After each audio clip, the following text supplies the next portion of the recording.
wanted to share Together Here Ministries as a resource, and I will send you all that link, but also as a reminder that this is what ends up happening from some of the work that we're doing tonight that Reverend Jonathan Barker is going to share.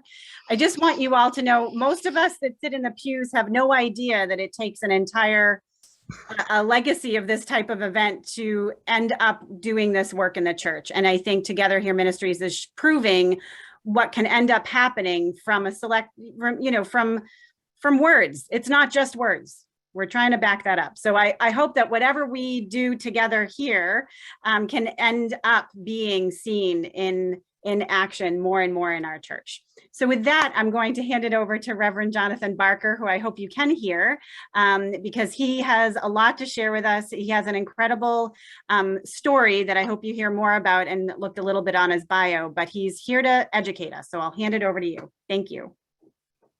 Well, Phoebe, thank you so much. And everybody, appreciate you taking your Tuesday evening to be on this call.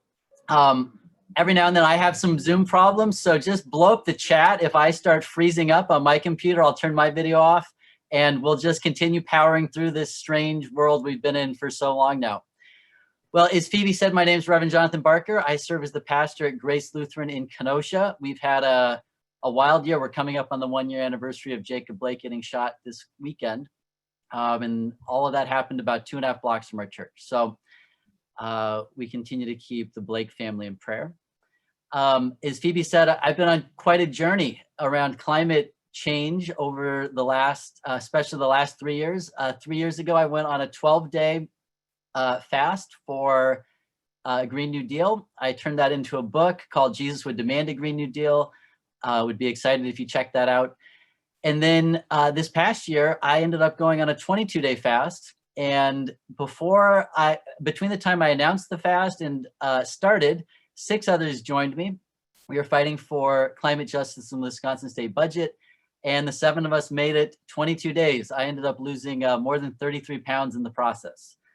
But it was a powerful act, and hope we continue to take powerful acts. Well, I got selected to talk about what we're doing around memorials and resolutions because in 2019, I was able to get a memorial through the process around divestment.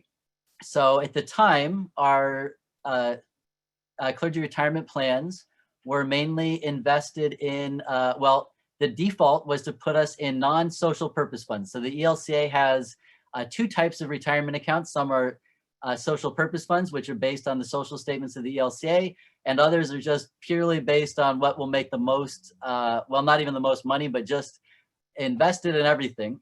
And unfortunately, what this meant is many of our clergy, without even knowing, were financially benefiting from things like the child separation policy.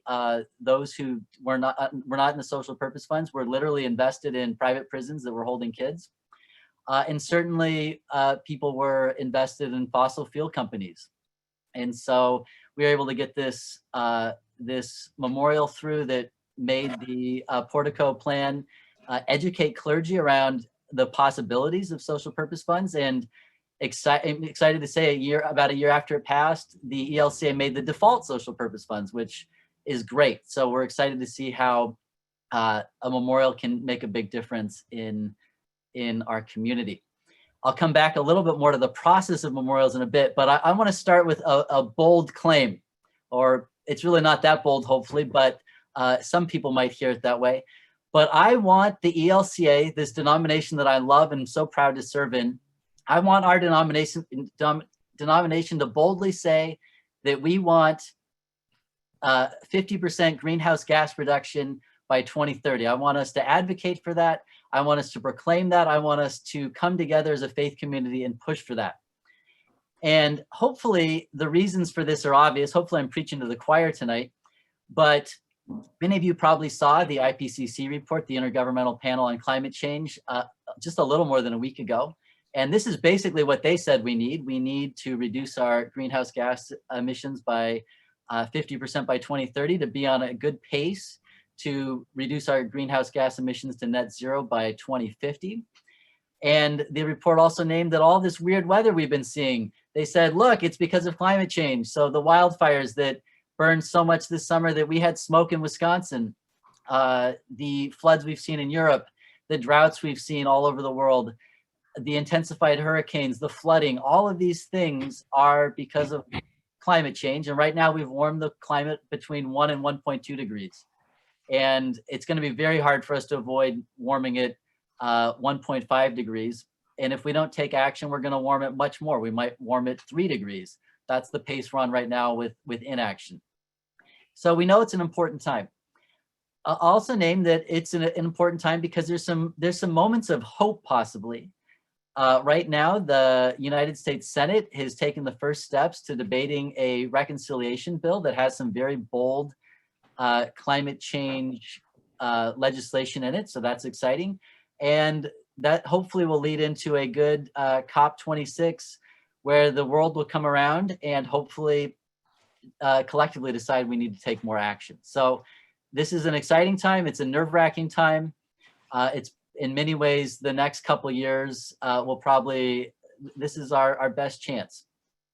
Now, when it comes to this memorial I wrote, the other thing I'll just name is I was pretty pessimistic about doing something like this until a couple of years ago, I saw that the UCC and the Universalist Unitarian Association, the UUA, were able to pass the equivalent of memorials in their denominations that it pushed actually beyond what we're going to push for, but they included things like reducing greenhouse gas emissions by 50% by 2030. So excited to help our denomination. Not that it's a competition, we certainly just need to do what's right, but feel a lot of hope because other big Christian bodies have done this. We can also take steps. So what is a resolution? What is a memorial?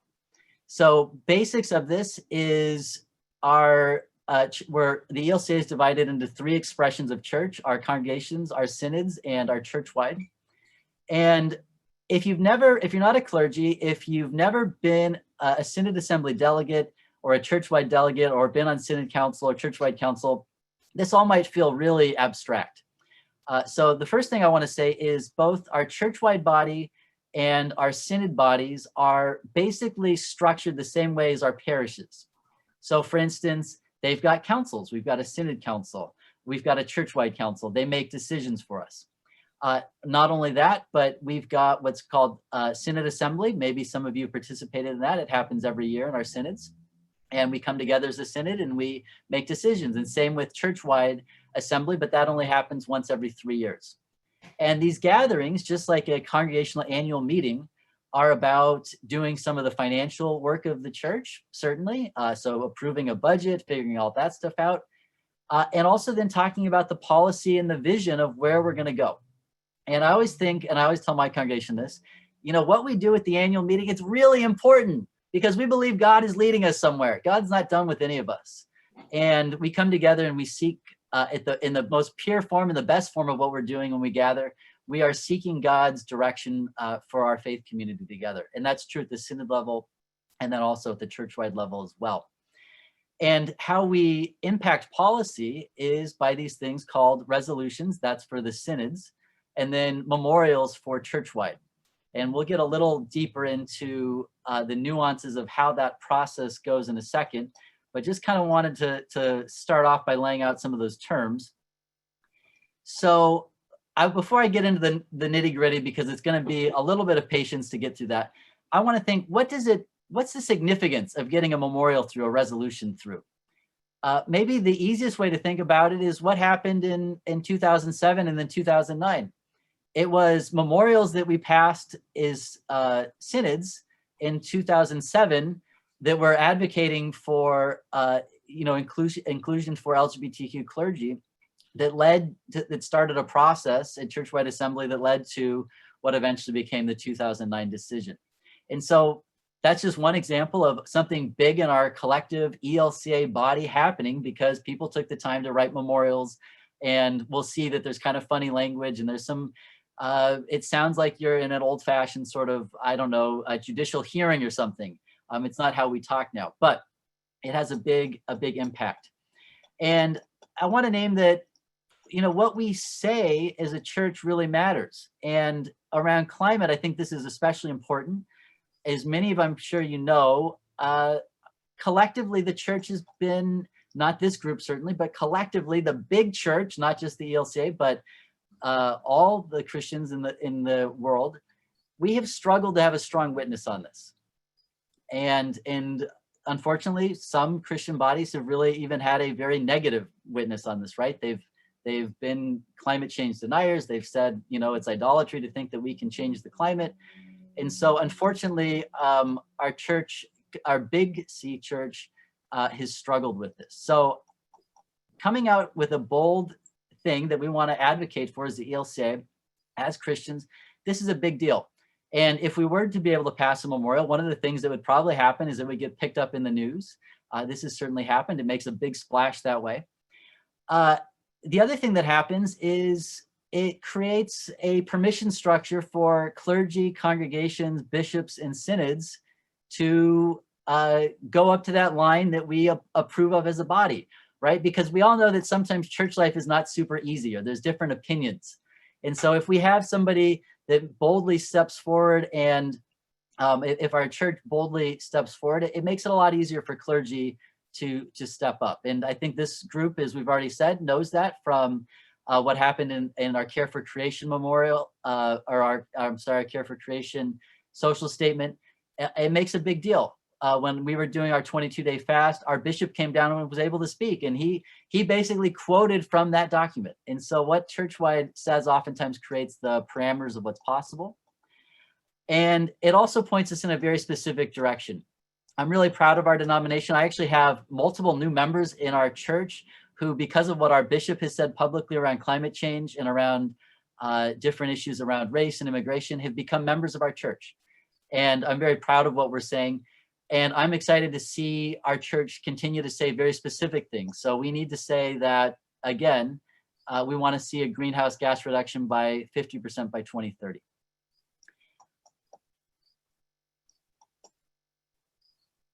Now, I'm going to flip over to the process part. I'm going to screen share now what this looks like if we were actually to go through this process together. Here we go. So this, I just took this from our ELCA website. You can find this. So it actually is missing a step in my mind. The first step in my mind would be to call your synod office, because they're the ones that they're going to help you throughout this whole process. So step one, and maybe that's just being a Lutheran pastor. The first step is always to call your synod office and make sure everything's all good. The next step, and then we're sort of skipping another step, is to go through the memorial we wrote and to put your synod into the fill in the blank spot. And then you would bring it to your congregation. At least in our synod, you could also bring it to your conference in step one. Hopefully you're seeing that right here. And they would take a vote. And this would be at this was at a council meeting or at a conference meeting, it would be a motion. Somebody would need to make a motion to endorse this memorial. And that would end up leading it to being submitted to your synod. It would go to your synod's resolutions committee, or in my synod, it's the reference and council committee. And then they go through it and they make a lot of changes sometimes. Sometimes they don't make any changes. And then they kick it back to you and you get to say what you think about their changes. And you want to make sure you're doing this in effective timing, because this is a process that takes at least 6 months, and depending on your synod, it might take closer to a year. But the fall is definitely, for instance, in our synod, the time to be working on this. And I should say, before it goes to your synod, synod assembly, you want to make sure you're getting as many endorsements as possible. So just because your congregation or your conference endorsed it, it can be endorsed by other groups, other congregations. And obviously, the longer the list of endorsements, that helps. And also, it means you've already gotten to talk it through. So for instance, maybe your synod has a Care for Creation team or a green team.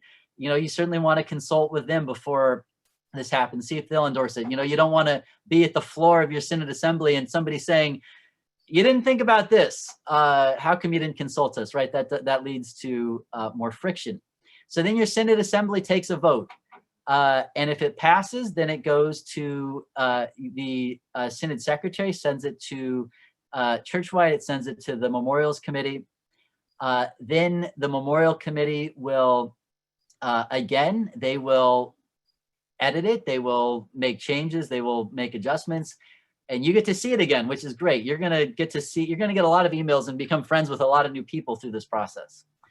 And then once you've, again, once you've given it the thumbs up, it goes, finally, if the Memorial Committee recommends it, it goes to Churchwide Assembly for a vote.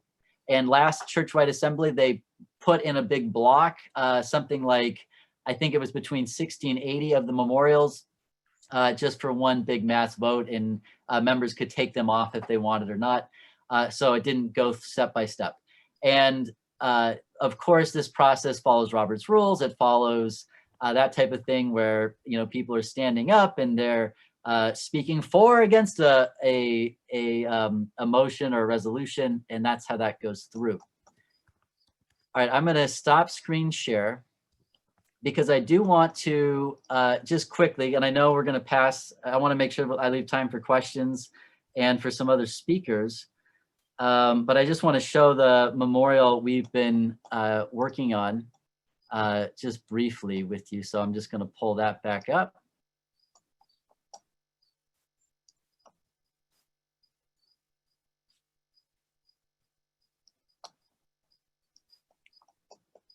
Okay, and now I'll screen share that.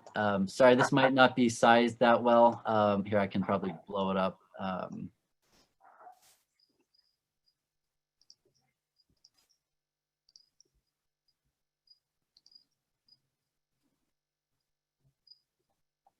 All right, so just as I always love putting draft on documents that are not yet official.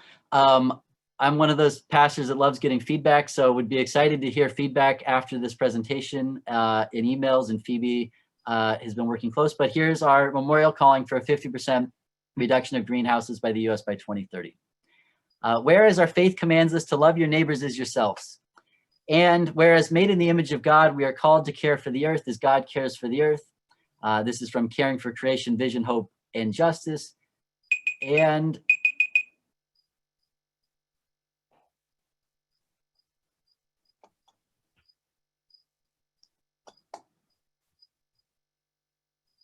whereas the global environment with its finite resources is the common concern of all peoples, the protection of Earth's vitality, diversity, and beauty is a sacred trust. This is from the Earth Charter, which was adopted in 2019. And whereas the Intergovernmental Panel on Climate Change, the IPCC, reported that in order to avoid catastrophic consequences of climate change, global warming needs to be limited to 1.5 degrees. And whereas the planet has already warmed 1 degree since pre-industrial times, causing record-smashing wildfires, hurricanes, heat waves, droughts, ocean acidification, and species loss. And whereas climate change is already leading to the destruction and displacement of people's homes, food sources, and well-being. And whereas Black, Indigenous, and other people of color, BIPOC communities, and communities impacted by poverty have contributed the least to climate change and are the most impacted by it. And whereas the United States has contributed more greenhouse gas to the atmosphere historically than any other country. And whereas we have a realistic chance of meeting the goal of 1.5 degrees of warming by the United States reaching at least 50% reduction of greenhouse gas emissions by 2030 and equitable net zero emissions by 2050. And whereas to reduce greenhouse gas emissions by at least 50% by 2030, the United States will need a World War II-sized mobilization that includes government investment, public-private partnerships, binding emission reduction targets, and possibly a carbon fee and dividend. And whereas a just transition from greenhouse gases will lead to better health, family-sustaining jobs, clean air and water for communities historically left behind, and a safer, more sustainable future for our children and future generations. Therefore, be it resolved that add the name of your synod to the Synod Assembly, memorialize the 2022 Churchwide Assembly of the Evangelical Lutheran Church in America, that the ELCA Churchwide advocate and encourage congregations, synods, ethnic-specific ministry associations to advocate that the United States of America reduce its greenhouse gas emissions by at least 50% by 2030, generate 100% of its power from clean renewable sources by 2035, and achieve net zero emissions by 2050. And further be it resolved that Churchwide advocate and encourage congregations and synods to advocate for a just transition away from greenhouse gases, where at least 40% of the funding goes towards projects that directly benefit BIPOC communities and communities impacted by poverty. that have bore a disproportionate cost of pollution and climate change already. And be it further resolved that congregants, rostered leaders, and bishops be encouraged to further educate themselves to the urgency of the climate emergency, both locally and globally, as well as to the local and global opportunities a just transition will create. And be it further resolved that rostered leaders and bishops will be encouraged to seek to mention the climate emergency and need for climate justice in preaching at least once a month. And be it further resolved that the ELCA will partner in this advocacy work with organizations that share this goal, like the Ethnic Specific Ministry Associations, Lutherans Restoring Creation, Blessed Tomorrow, the Sunrise Movement, Hip Hop Caucus, 350.org, Dream Corps, the Sierra Club, Green the Church, Friends of the Earth, Poor People's Campaign, We Are Still In, NAACP, Citizens Climate Lobby, United Church of Christ, and the Universalist Unitarian Association. And be it further resolved that the ELCA will support these actions through investments in education, tools, and resources that equip congregations and synods to accomplish this goal and leverage knowledge, skills, and experience across the church. So I know I had to rush through that a little bit, but really appreciate you all going with me on this little journey. And we'll have some time for questions later. And also would be really excited if you all would be willing to push for this, if you'd be willing to memorialize this at your synod assemblies and work on this fall. And I think this fall is going to be a big opportunity for climate justice. So I think I'll just add that the one last thing that's great about having memorials and resolutions is it does give you a chance to talk with people, both congregations, synods, conferences about all this. And so this is a really unique opportunity also to get the conversation going again, especially this fall. So again, thank you very much. I love all the work of Lutherans Restoring Creation. And thanks again, Phoebe, for this opportunity. And I know that Pastor Leah Shade is also going to speak a little bit and share some information. First off, though, the general vibe from the chat, the biggest question that if you could spend just a couple minutes on, Jonathan, is the idea of why this resolution to ask for us to advocate, why not ask us to do? As a church, why aren't we asking to do? So what is the difference between asking our advocacy offices to do something versus telling the church this is how we will live as a church? Well, thank you so much. And thanks for that question. That's I think a really astute question. There's three things I want to name. The first is, this is a huge problem. To reduce greenhouse gas emissions this much is going to take truly a World War II style mobilization. And that's really going to take the power of the federal government and all the resources they have. So that's why advocacy is important. And we live in a country that at least partially empowers citizens to impact what happens. And we all have the opportunity to do that. And I hope our ELC advocacy will take this on boldly. Let me name two kind of how this can play out, for instance, in the congregation's life. So for instance, let's take solar panels. And I love solar panels. I've got solar panels on my home, rooftop solar, really proud of that. Want to get more solar panels on my home. Want to get solar panels on our church. That's all great. Rooftop solar is wonderful. But if you look at utility scale solar, which also generates power from the sun, that's much cheaper, for instance, than rooftop per kilowatt hour. And so sometimes big public policy creates some opportunities that we can't do at the individual level. And would name also just around this individual action or congregational level action, that in many ways, we've been convinced that individual action by corporations, corporations have convinced us that our individual actions are where this is at. Unfortunately, I think that in many ways was an intentional way to keep our corporations from having to bear responsibility for the situation they created. And then the third thing I'll name is when we think about our built environment, so much of that is about public policy. So I serve a church in Kenosha, Wisconsin. Around our church are factories and housing that mainly came in during World War II. And so our government obviously spent a tremendous amount of money to fight the Axis powers. And we needed things like in Kenosha, we made metal and we had engines. And so we had these big factories and they got much bigger during the war. And we needed a place for workers to live. So we figured that out. And government plays a big role. And then in the 60s, the freeway system, the highway system came in. Again, that was a big federal investment. And so our options oftentimes are actually really, we think we have a lot of freedom, but actually a lot of the biggest choices we make are set up by our federal government for us. And I think when it comes to climate change, it seems, or climate action, a lot of times it feels like we have some pretty good options, or maybe have some options, but it's oftentimes not quite like it seems. And we could think about electric cars too, for instance. I've been an EV driver since 2014, again, very proudly. There's no charging infrastructure in this state where I'm in, at least, and there's in many parts of the country, there's no charging infrastructure. So I bought an EV when I lived in an apartment. I had to park my car 2 miles away to the closest public charging station. I'd walk 2 miles to the charger, 2 miles back. I'm somebody who's really intense and really willing to sacrifice a lot for this cause, but that's a lot to ask of people. And so again, a lot of times our choices are not, truthfully, is really an A-B choice as much as we might think. And again, so this is where big government policy has the potential to make things a lot easier. EV adoption, seeing our utilities move to clean energy. These are all things that public policy could accomplish, and I think that's really a smooth path for us. I appreciate you taking the time to decipher that, and it doesn't sound like it's a either or. So I'm putting in the chat too that we want to help with both. But I do actually jump in on that either or thing real quick, Phoebe. Sorry to interrupt. But I always love what Gandhi was doing during the work to get Indian freedom. They weren't going to be able to make enough cloth to actually shut down the cloth trade in Britain, but it was important to give it a good shot, and it educated people, and it was a spiritual discipline.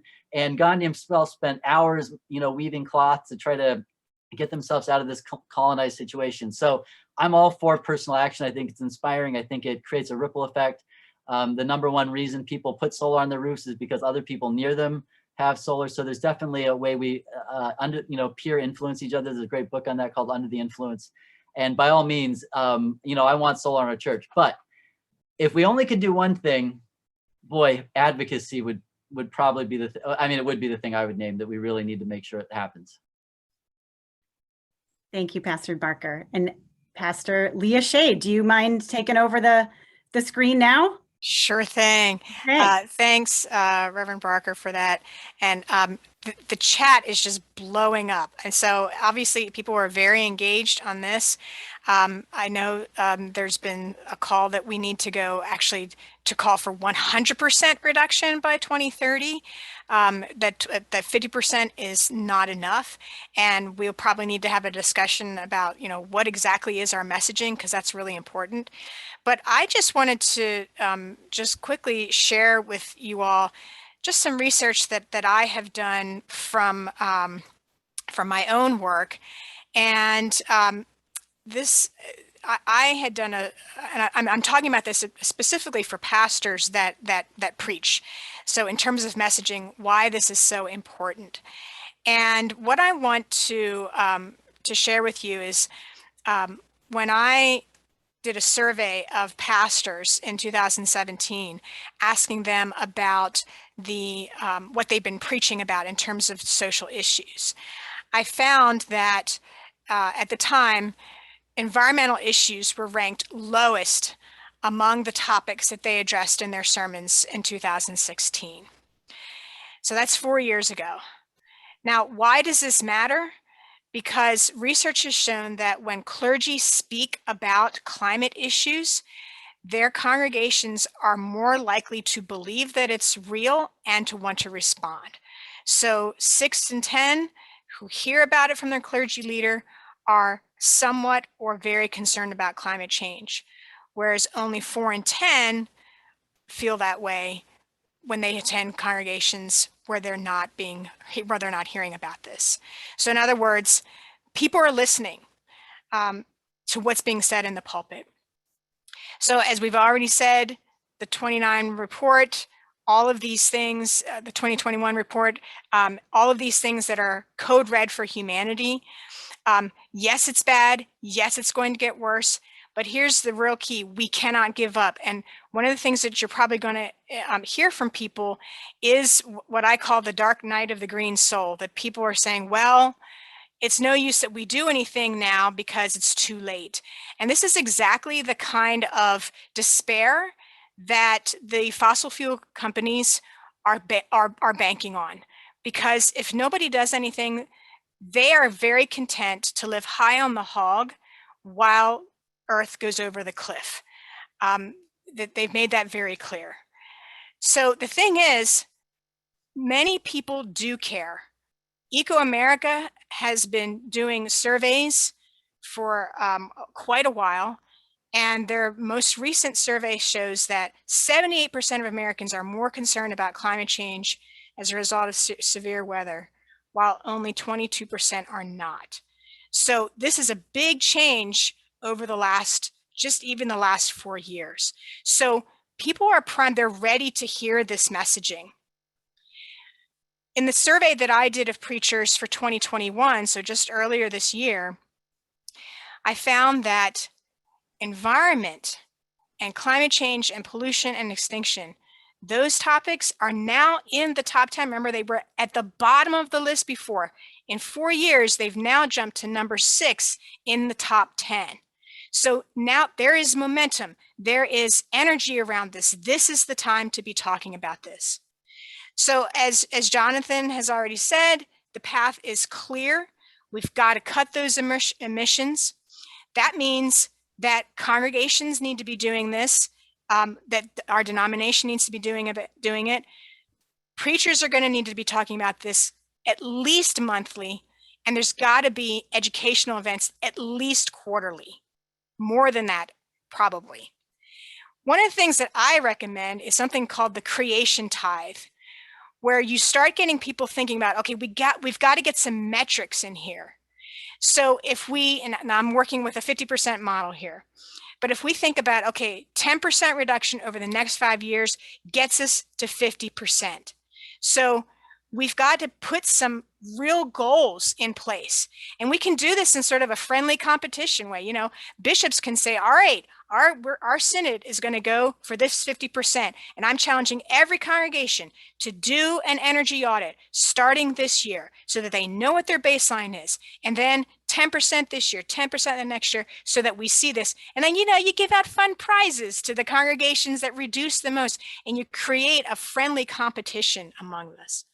So I'm sharing all of this to give you some inspiration around this, and to say that there is momentum now. This is the time for us to be hitting on this because it's in the news, and now is the time to, you know, one of the things that Clint has put in the chat is to start a climate caucus so that we can start action now. While we're doing advocacy, it has to be a both and. We've got to talk the talk and walk the walk. Thanks. Thank you so much. And I did just ask you, can I share those slides as well? Well, they'll be in this, but okay, excellent. Thank you. And I wanted 2 direct questions. I'd love to start with the question and answers if we have them. If we have the answers, I don't want to assume that you have all of the answers, but I think this one is directly to you, Pastor Barker. Would my church have to sign on for me to push for synod approval once we have this template? The other thing is, I'll just admit to you that what we're going to share eventually as Lutherans Restoring Creation is this template that Pastor Barker started, but we have many people adding on to. When you get yours that you want to create and make it your own context, you don't have to just fill in the blanks. You can change some things too. As Lutherans Restoring Creation, we're just going to put it out there so you don't have to start from scratch.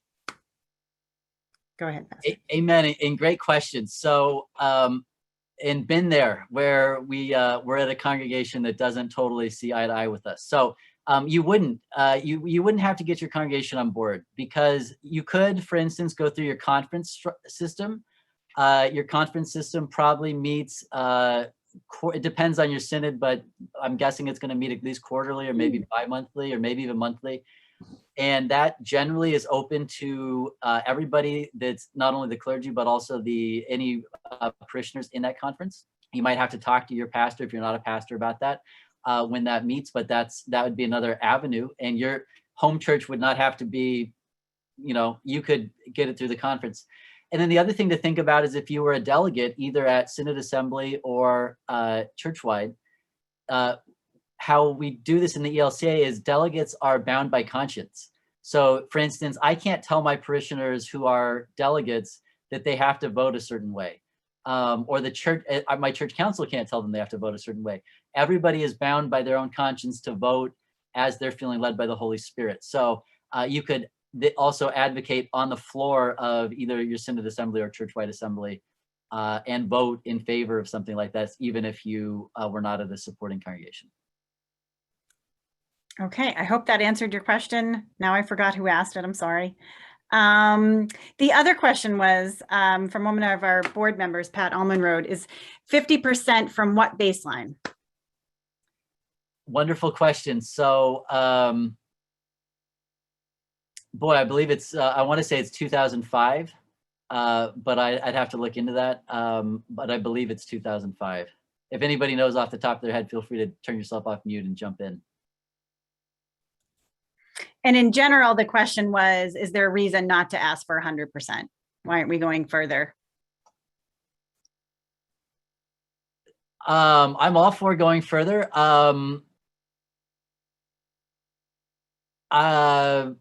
Yeah, I mean, we can definitely talk about it, about going all the way. I'm not by any means opposed to that. I think even so I'm going to name a pretty progressive group in this space, Sunrise Movement, which is probably maybe uncomfortably left of the ELCA.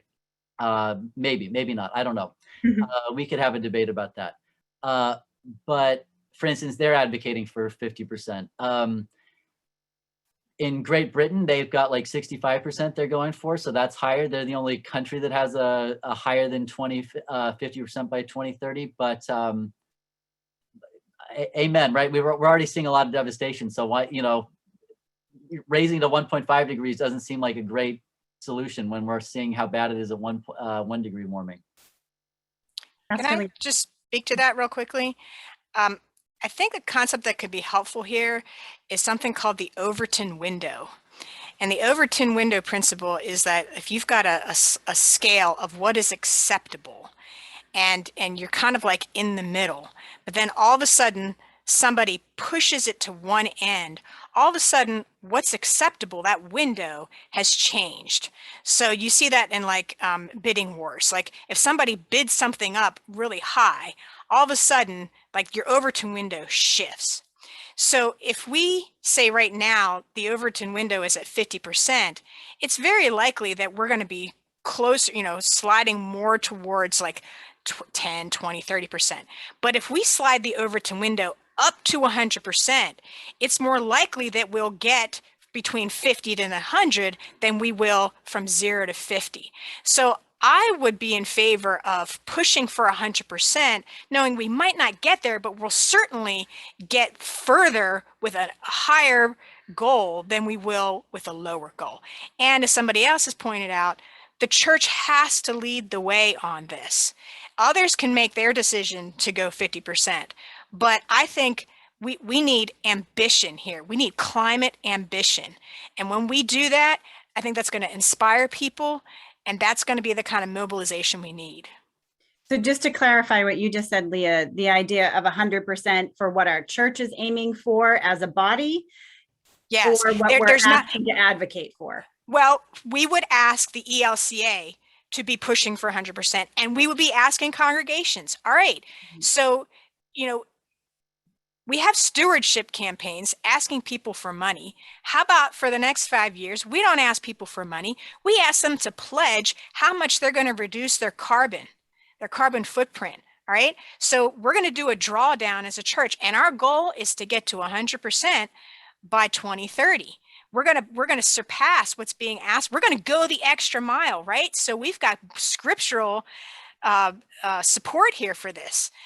You've got 2 coats, give 1 away, right? We're going to go that extra mile. We're going to do more than what is required because we are modeling. We're trying to lead the way here.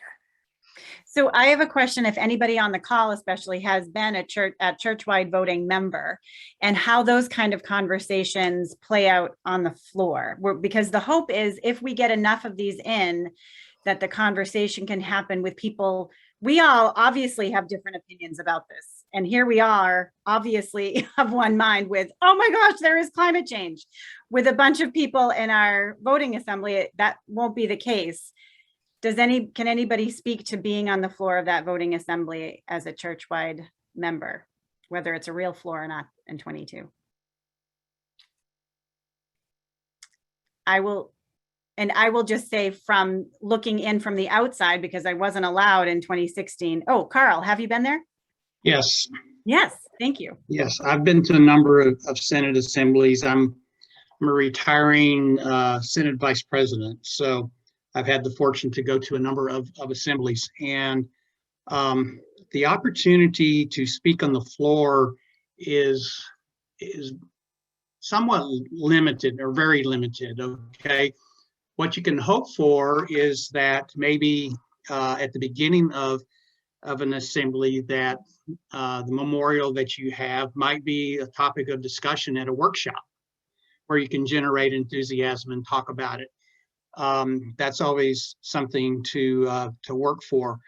The other thing I was going to say, maybe some of you saw my note, that not all memorials, have to really follow that path that Jonathan brought up. At least in our Synod, individuals who are voting members to the assembly can bring memorials and resolutions directly to the Synod assembly. Yes, they go through the referencing council committee, but you have a very good chance of getting those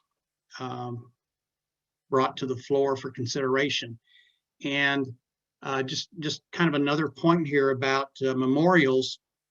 It's good to have a draft like Jonathan has prepared, and you can customize it for your situation. Maybe you want to go with the 100%, maybe you want to go with the 75, but you can add your own things related to your Synod in there. And then what happens when those memorials get sent to churchwide, the referencing council committee will see that, okay, hey, there are 25 memorials that deal with the same subject. They will put all those together and make a recommendation of either which memorial to focus on specifically, or they will come up with their own. But that's how you get all these different memorials together, and they're considered at one time. And so the hope would also be, if your memorial is unique enough, in addition to that, let's say, workshop ahead of time, that it doesn't get locked up in that, what Pastor Jonathan called the en bloc. That's where you have 50 or 60 memorials and resolutions all at one time, and those are usually passed or considered in one vote. But like he said, you can pull those out with I don't know what it is at churchwide, but it's usually a number of people can get together and have it pulled, and then it would be up for discussion at the assembly. That is a lot to think about, Carl. But I think one of the nuggets that I got from what you had to say too is that if we can center this around, this is a war fought on all fronts. And one of the things that we bring to the table, having as many people on the phone right now, and you all represent congregations, is that from now till 22, if we can prove that all of these churches can go 100%, if we can come to the table to a workshop and say, all these churches have done it, why can't the rest of the institution? Anyways, I think that's where we can gain a lot of momentum and actually do the work before we ask people to vote on it. That would be my suggestion. But as Leah points out, I know we only have about 5 minutes left to this meeting. And what I would like to ask of all of you is, for one thing, we have a creation care covenant, which a lot of times might feel like you're just asking your church council to sign something nice. The idea is, when they sign a covenant, a lot of people on our church councils have never thought of this as being related at all to the church. So I don't know if your church council is like mine, but they thought it was too political to be a moral issue. So I'm grateful for tools like that. And if we can use that covenant as a tool to then push our congregations to go 100%, I guess that's what I'm asking. If you have more of you on the phone can ask to covenant with your congregations and specifically focus on, we have so many tools. And I know that the ELCA advocacy group is working with World Resource Institute to come out with a science-based a science-based model to be able to test. Their EPA has a great free system. It's just really cumbersome. And I think to Pastor Barker's point, the fact that you can be working so hard and so diligent, but also there's so much privilege involved in having to do this, that to also ask for our church to advocate is something that it's actually the only thing that we can do as a grassroots institution or as grassroots group that our institution can't do. Our advocacy office can't be very specific until the church-wide body votes on something. So this is giving a kind of letting them loose as an advocacy organization. So that's why it's also important to have this in writing. But I am asking you now, I'm going to put in a link to our contact us to see if anyone is willing to be on a team to see how some of these ideas can come to action. So I'll put that link in to contact us and write in what you're willing to do and how you're willing to help with this. And while I'm doing that, I am curious, there happens to be a lot of people on the call tonight. Are there any pastors in the room that would like to close us with prayer? Other than the wonderful pastors we've already heard from tonight. Pastor Nancy Wright. Hi. Hi. Let us pray. Holy Spirit, Spirit of this good green earth, Spirit of the heart of Jesus Christ, we ask that you would embolden us, our hearts, our souls, our minds, with compassion and insight and wisdom, that we might be leaven in the loaf of our churches, of our communities, of our denomination, that we might be partners in your presence to renew the face of the earth. We pray in Jesus' name. Amen.